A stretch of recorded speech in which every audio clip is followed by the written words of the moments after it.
오늘 저는 이 메시지를 어떻게 전해야 할지 솔직히 고민이 됩니다.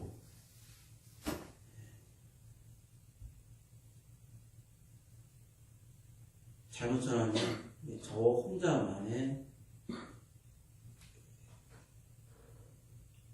흥분하고 저 혼자만의 어떤 그런 소리로 끝날 수밖에 없어요. 여러분들이 오늘 이 메시지를 잘 여러분들이 받아들이고 그 메시지 가운데 하나님 뜻을 잘 발견할 수 있도록 저를 위해서도 이 메시지를 위해서도 기도하는 마음으로 들어주시길 바랍니다. 지금처럼 대한민국의 교회가 도전받는 시대도 없었을 것입니다. 지금 정권은 동성애를 합법화하고 낙태를 합법화하려고 끊임없이 언론을 통해 이슈화하고 법 개정을 시도하고 있습니다. 지금은 그럴 때가 아닙니다. 똑바로 자세를 갖추고 앉으시고 정신을 차려야 될 때입니다. 또한 정권 초기부터 제일 먼저 밀어붙인 정책은 종교세를 도입하는 것이었어요. 충분한 토론회도 없었습니다. 정부와 종교계의 합의 도출을 위한 위원회도 없었어요. 안정적인 정착을 위한 일부 시범적인 운영도 없었습니다. 그러니 이를 현장에서 시행할 실무 공무원들도 뚜렷한 기준을 인지하지 못해서 교회 측에서 이것저것 질문을 해도 제대로 된 답을 하지 못하는 우왕좌왕하는 실정이에요. 그저 언론을 통해 기독교에 대한 적대시하는 여론을 선동해서 종교세 도입을 합법화하였습니다. 왜 그래야 했을까요? 겉으로는 명분상 공평하게 종교인이든 비종교인이든 다 같이 가사를 공평하게 세금을 내야 한다. 이런 식으로 말하고 있지만 속으로는 교회나 종교단체의 재정상태를 훤히 들여다보고 언제든 자기 유리한 대로 지고 흔들겠다는 공산이 깔려 있었던 것입니다. 한마디로 정권은 언제든지 교회나 종교단체를 핍박할 수 있는 수단을 갖게 된 거예요. 이미 이 일은 시작되었습니다. 어느 교회들은 정부의 비판적인 설교나 집회에 참여했다고 해서 교인들에게 기부금 제도를 통해 공제해준 돈을 교회가 그 개개인별로 공제해준 돈을 교회가 대신해서 토해내라. 그런 국세청의 처분을 받았다고 합니다. 이거는 이전에 있지 않은 일이고 있을 수도 없었던 일이에요. 서구 사회에서도요, 종교세가 정치적으로 교회를 핍박하려 악용되는 사례가 많았습니다. 역사와 전통을 자랑하는 서구교회가 몰락해서 지금은 교회가 텅텅 비고 있습니다. 그 텅 빈 교회들이 결국 이슬람 사원으로 바뀝니다. 나이트클럽으로 바뀝니다. 정말 통탄스러운 지경입니다. 그런데 이러한 교회 몰락의 배경에는 동성애 합법화, 낙태 합법화, 종교세 도입이 국가적으로 시행되었다는 거예요. 국가적으로 범죄가 합법화되고 그를 비판하고 나서야 할 교회들은 힘이 없어서 침묵을 강요당해요. 그나마 목소리를 내는 교회는 정권의 집요한 핍박을 받아야 했어요. 이것이 바로 지금 정권이 노리는 것이고, 우리가 정신을 차리지 않으면 우리도 서구교회처럼 우리나라 모든 교회들도 몰락할 수밖에 없어요. 여러분은 어떻게 생각하십니까? 그런데 더욱 심각한 문제는 무엇인지 아세요? 이와 같은 참담한 시대를 통과하면서도 하나님께 부르짖는 자가 없다는 거예요. 애통해하는 자도 없다는 것입니다.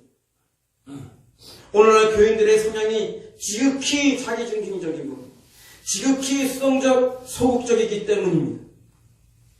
교회가 외부로부터 도전받는 것이 문제가 아닙니다. 교회 내부에서부터 이러한 부실이 진행되고 있다는 것이 더 큰 문제입니다. 이 땅의 항모함을 보아야 합니다. 아니, 교회의 항모함을 직시해야 합니다. 어찌하다 교회가 이렇게 되었을까요? 일찍이 아사왕 시대의 선지자 아사라는 성령이 그에게 임하여 몰락하는 유다 공동체에 대해 다음과 같이 진단하였습니다. 첫째, 이스라엘에는 참 신이 없었다. 둘째, 이스라엘에는 가르치는 제사장이 없었다. 셋째, 이스라엘에는 율법이 없었다. 다시 한번 말씀드리지만, 첫째, 이스라엘에는 참 신이 없었다. 둘째, 이스라엘에는 가르치는 제사장이 없었다. 셋째, 이스라엘에는 율법이 없었다. 당시 배경을 보면 분명히 이스라엘은 하나님도 계시고 가르치는 제사장도 있었고 율법 또한 있었어요. 그런데 성령님은 왜 아사를 통해 이렇게 진단하는 것일까요? 첫째, 이스라엘이 더 이상 하나님을 찾지 않았습니다. 하나님을 찾지 않으므로 오랫동안 하나님이 임할 수가 없다는 것입니다. 하나님이 있을 수가 없다는 것이에요. 둘째, 이스라엘이 하나님의 가르침에 관심을 가지고 구하는 자가 없었어요. 그러니 굳이 가르치는 제사장의 역할이 오랫동안 없었다는 것입니다. 셋째, 이스라엘의 율법을 지키는 사람이 없었어요. 율법이 있어도 유명무실하게 없는 거나 마찬가지라는 거예요. 율법은 지키기 위해서 있는 것입니다. 율법은 형식이 아니고, 율법은 지식이 아니고, 율법은 그들의 생활의 지침으로 삶의 지침을 삼기 위해서 그것을 지켰을 때 그 율법이 빛나는 것입니다. 율법을 지키는 자가 없습니다. 율법이 있으나 마나는 거예요. 이와 같은 성령의 진단을 오늘의 교회에 적용하면 어떨까요? 첫째, 이 땅에 하나님을 찾는 자가 없습니다. 더 심각한 것은 교회 안에서조차 하나님을 찾는 자가 없다는 거예요. 일찍이 브레드릭 테이버라는 분은 하나님 임재의 갈망이 없는 것이 가장 악한 병이다 라고 하였습니다. 우리는 이와 같은 심각한 중병에 걸려 있어요. 하나님에 대해 목말라지 않는다는 것이, 하나님에 대해 배고파하지 않는다는 것. 육신적인 것에는 그토록 목말라하고 배고파하면서도 하나님은 도무지 갈급해하지 않는다는 것이에요. 하나님을 갈급해하지 않는데, 하나님을 갈망하지 않는데 하나님이 어떻게 임하실까요? 여기에 교회의 비극과 몰락이 시작되는 것입니다. 둘째, 교회 안에 올바른 가르침이 없습니다. 성경적인 가르침을 벗어나 소경이 소경을 인도하는 교이고 지옥 가게 하는 말씀만 왕성합니다. 극기야 잘못된 가르침만 전하는 이단들만 우죽순으로 생겨나 세력을 가시하는 때예요. 이 고양시에는 신천지가 왜 이리 많습니까? 하나님의 교회다. 대순진리예요. 제가 타 지역에서 이쪽으로 이사 왔는데 고양시에 유난히 이단들도 많고 문제가 많아요. 셋째, 말씀대로 사는 자가 없습니다. 말씀을 너무 많이 알아요. 지식이 넘쳐요. 정보가 넘쳐요. 그러나 그런 게 넘친다고 했어요. 정작 아는 대로 행하는 자는 아주 드물어요.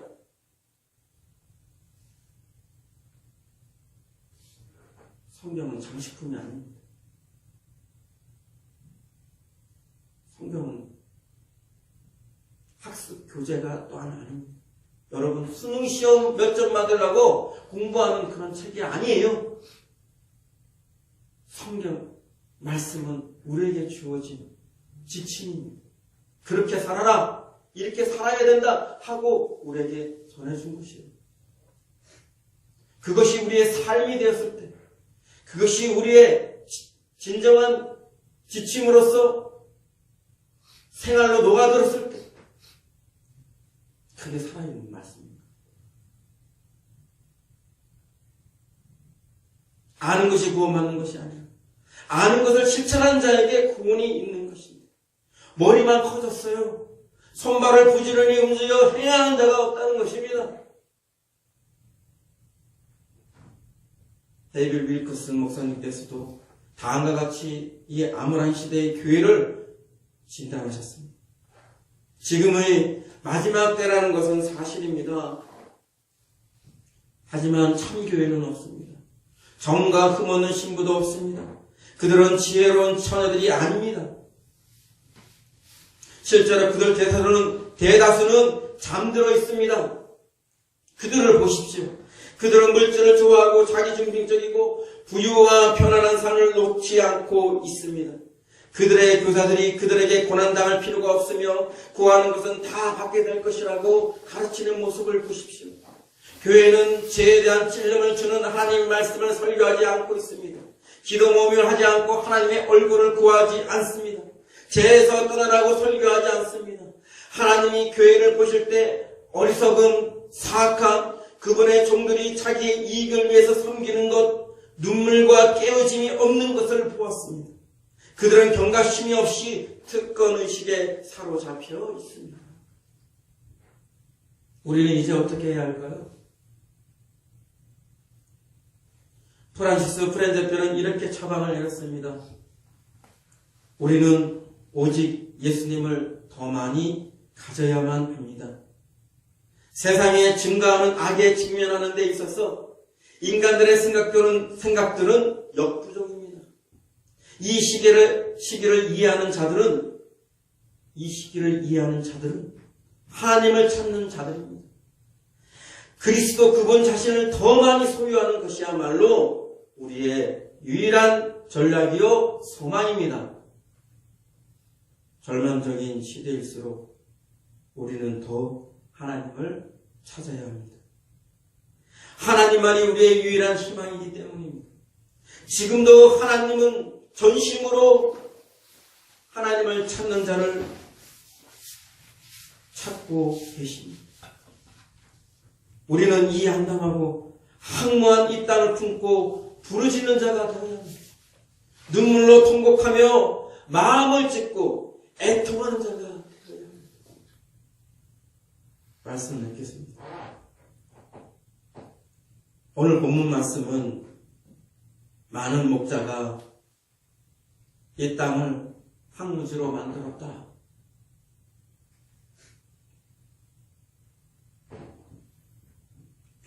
그들이 이를 황폐하게 하였고 그 황무지가 하나님을 향하여 슬퍼하고 있다.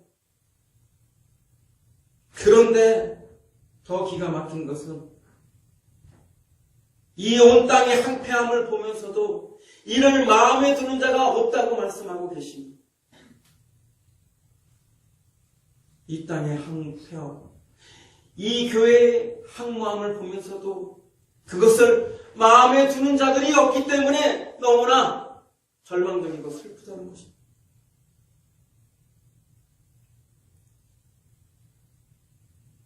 우리에게는 비누아스의 열정이 필요합니다.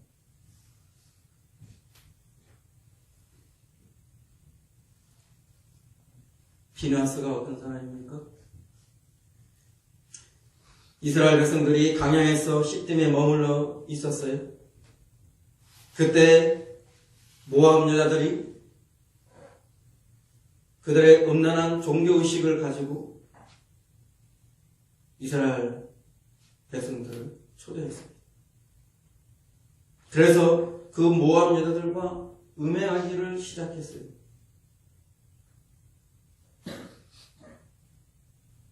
이스라엘 백성들이 그 모압 여자들의 인도함에 따라서 그들의 신에게 절하고 그들과 음란한 행위들을 하고 그런 가운데 있었습니다. 그 하나님께서 진노하시죠. 하나님이 진노하셔서 그 백성들의 지도자들을 잡아서 목매달아 죽여라 그렇게 명령 내렸어요. 그래서 모세는 바알 부올에게 가담한 모든 사람들 죽이라 명령 내렸어요.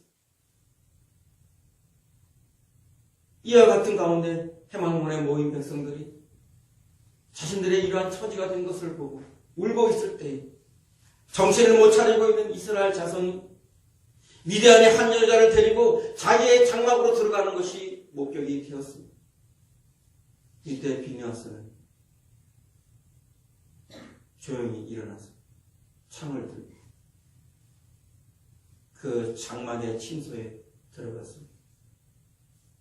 그리고 남자와 여자가 이스라엘의 아들과 이방 여자의 여인이 몸이 포개져 뒹굴고 있을 때 그들에게 창을 찔러서 두 사람의 몸이 포개진 상태에서 창이 간통해 죽게 만들었습니다.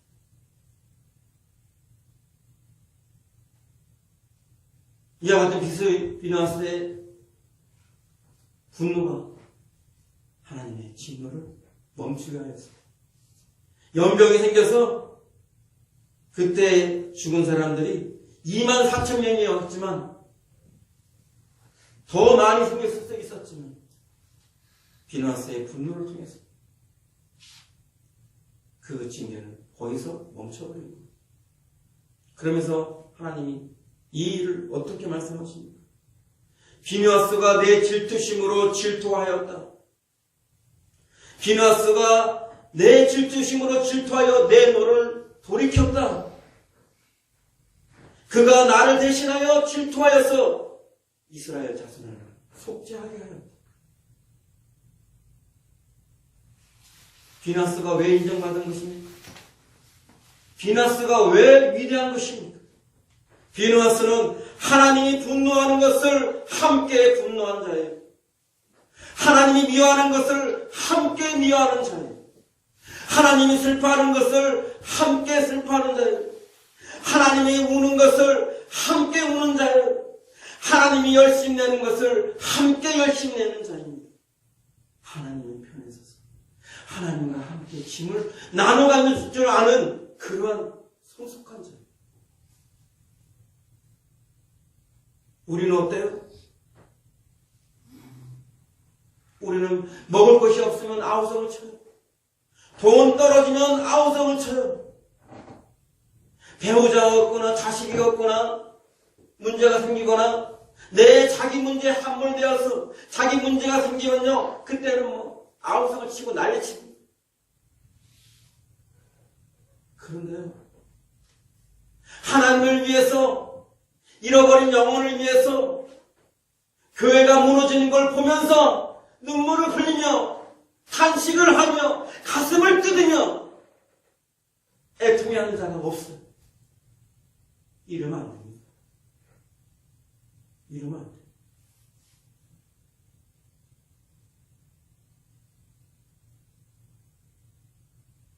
여러분이 진정한 하나님의 자녀이고 여러분이 진정한 그리스도의 제자라 한다면 예수님께서 말씀하셨듯이 그의 나라와 그 의를 위하여 가슴을 치며 애통해하고 하나님께 부러지는 자들이 되어야 됩니다. 지금의 이 시기를 지나면서 어찌 우리가 이렇게 한가하게 잠자고 있어야 되겠습니까? 지금 우리 앞에 현실이 엄중합니다. 지금 우리 앞에 현실이 엄중해요. 우리가요, 오직 우리 문제에만, 오직 내 먹고 사는 문제, 내가 잘 되는 거, 내가 성공하는 거, 내 가족이 잘 되는 거, 나에 함몰되는 그거에만 치중하고 있고, 정작 하나님 나라, 하나님을 위해서, 교회를 위해서, 영혼들을 위해서 우리가 진실로 기도하지 않고 진실로 애통하지 않습니다. 우리가 설자리를 잃어버리게 됩니다. 우리가 설자리를 잃어버리게 됩니다. 지금 교회는 외부적으로는 지금 도전을 받고 있고 내부적으로는 지금 무너지고 있어요. 근데 어떻게 한가하게 있을 수가 있어요? 우리 자신들이 지금 설자리에 잃을 뿐만 아니라 다음 세대에게는 더 이상 희망이 없어져요. 더 이상 희망이 없어져요.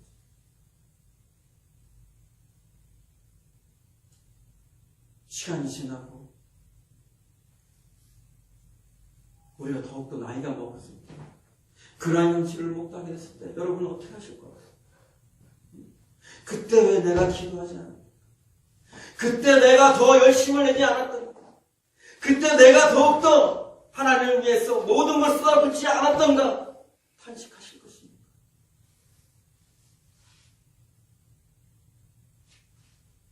이스라엘 백성들은 하나님의 말씀을 떠나서 하나님이 그렇게 경고했는데도 하나님의 말씀을 떠나서 결국 이스라엘이 외국 나라에 나가서 포로가 되는 그런 상황까지 되었어요. 타양살이 외국살이를 하면서 노예처럼 조롱과 질시와 핍박과 천대를 받으면서 그걸 겪었어요. 그러고 나서 하나님의 은혜로 다시 이스라엘에 돌아오자 그들은 정신을 차렸어요. 이 모든 것이 자신들의 죄 때문이라고 이구동성으로 모든 백성들이 그것을 고백했어요. 그리고 자신들의 잘못들을 하나씩 고쳐나가고 회복하고, 특히 가장 큰 문제가 뭐였습니까? 이방 여인과 합하여 결혼합니다. 그래서 이방의 아이들을 태어나게 하고, 그것이 결국에 어떻게 됩니까? 이방 종교를 숨기게 하는 그 길로 갔다는 것을 알았어요. 이미 가족이 이루어졌어요. 이방 아내도 있고 이방 아내 사이에 난 아들, 딸들도 있어요. 근데 그들의 잘못으로, 그들의 죄로 인해서, 그러한 죄로 인해서 하나님께 심판당하는 것을 직시하고, 그들 백성들의 죄를 위해서 통회하는 자, 애통해하는 자, 에스라 같은 사람이 있어요. 그 에스라의 통회하는 음성을 듣고 백성들이 스스로 결단하였어. 비록 나의 이제 가족이 되었지만, 내 아내가 되고 내 자식이 되었지만, 이방 소생들은 내 가족에서 내보내겠다는 결단을 내고, 어떻게 하겠어? 이미 살았는 걸 안고 가야지. 그게 아니에요. 다시는 하나님 앞에 그러한 죄를 짓지 않겠다는 결단을, 그들은 그 순간서부터 모든 것을 바로잡고 회복하고 고치기 시작합니다. 성전을 바로 세웠어요. 율법을 제도들을 제대로 고쳤어요. 안식일 제도를 제대로 세웠습니다. 물론 우리가 그들이 하는 것을 그대로 따라할 이유는 없습니다. 우리는 그 시대와는 다른 시대를 살고 있습니다. 우리는 구약 사람들처럼 율법에 지배되는 사람들이 아닙니다. 우리는 신약의 성령의 지배를 받는 사람입니다. 우리는 성령의 인도함을 받고 성령의 가르침인 대로, 성령의 인도하신 대로 성령에 충만하여 그에 순종해야 됩니다. 그런데 오늘 성령께서 우리에게 뭐라고 말씀하시는가?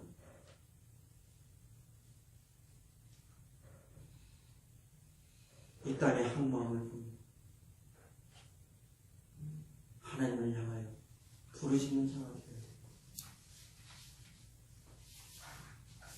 가슴을 찢으며 하나님 앞에 엎드려져 애통해 하는 자가 되어야 됩니다.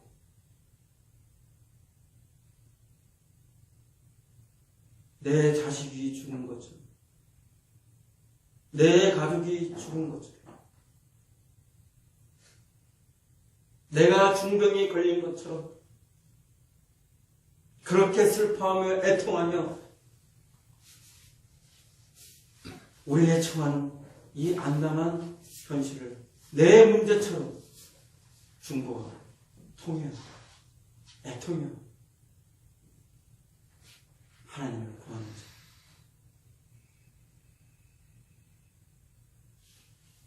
하나님 나라와 하나님의 뜻을 위하여 중보하는 자가 되어야 합니다. 그런 자들이 하나 둘씩 생겨날 때 교회는 비로소 살아나는 것입니다. 교회는 비로소 하나님의 영광이 머물 수 있는, 하나님의 임재가 가득 차는 그러한 곳이 될 수가 있는 것입니다. 지금처럼 이기적이고 자기중심적이고 자기 문제만 함몰되어 있어서 그의 좌우되면 우리는 더 이상 희망이 없어요. 더 이상 희망이 없어요. 하나님이 우리를 부르신 것은 각자 플레이하라고 부른 게 아닙니다. 각자 네 인생 살 길 살아라 이렇게 부른 게 아닙니다. 하나님은 우리를 예수의 몸으로 부르셨어요. 예수님이 우리의 머리가 되시고 우리는 그의 손과 발이 되고 눈이 되고 코가 되고 입이 되고 모두가 하나로 연합하여서 유기적인 관계를 형성하면서 하나님 나라를 더욱더 확장하고 하나님의 뜻이 이 땅에서 온전히 이루어질 수 있도록 하는 일에 우리가 온전한 연합체가 되었단 말입니다. 우리 중에는 어리석은 어떤 자들은 아니 교회에 그냥 다니기만 하면 되지 뭘 그리 또 그렇게 극성을 부리나 하는 사람도 있어요. 또 심지어는 인터넷에서 그냥 예배 보면 되지 굳이 뭐하러 교회하고 그렇게 관계를 맺을 필요가 있냐 그렇게 많은 사람도 있어요. 그는 교회가 아닙니다. 그는 하나님의 자녀가 아닙니다. 그는 하나님의 백성이 아닙니다. 교회는 그렇게 부르심 받은 게 아니에요. 우리는 하나님과 개인적인 관계를 갖고 있지만 교인들은 교회 안에 있을 때 그리스도 안에서 하나의 연합체가 되었을 때 진정한 하나님의 자녀, 하나님의 백성이고 천국의 백성이 되는 것입니다. 우리가 이 엄중한 사항들을 제대로 직시하고 이 땅의 항마음을 교회의 항마음을 직시하고 하나님께 부르시는 자입니다. 하나님께 대하여 애통해하며 우리의 현실을 신원하여 달라고 우리의 지금 처한 상황들을 바꿔달라고 우리가 주님 앞에 기도해야 됩니다. 기도할 때를 놓치면 모든 것이 망하고 모든 것이 끝나버립니다. 기도할 때 기도해야지 우리가 비로소 이 암담한 현실 속에서 모든 상황들을 역전시킬 수 있는 하나님의 영광이 하나님의 부흥이 임하게 되는 것입니다. 오늘 사랑하는 여러분 제발 이제 자기 문제에만 함몰되지 마시고 이 땅의 하나님 나라가 어떻게 이루어져야 할 것인가? 이 땅의 교회가 어떤 모습으로 가져가야 할 것인가? 내부적인 환경들, 내부적인 상황들 제대로 인식하면서 이 항마음을 고쳐달라고 이 항무한 이 지경들이 기름지고 옥토가 될 수 있도록 하나님께 부르짖는 여러분과 제가 되기를 진심으로 바랍니다. 말씀 나가면서 함께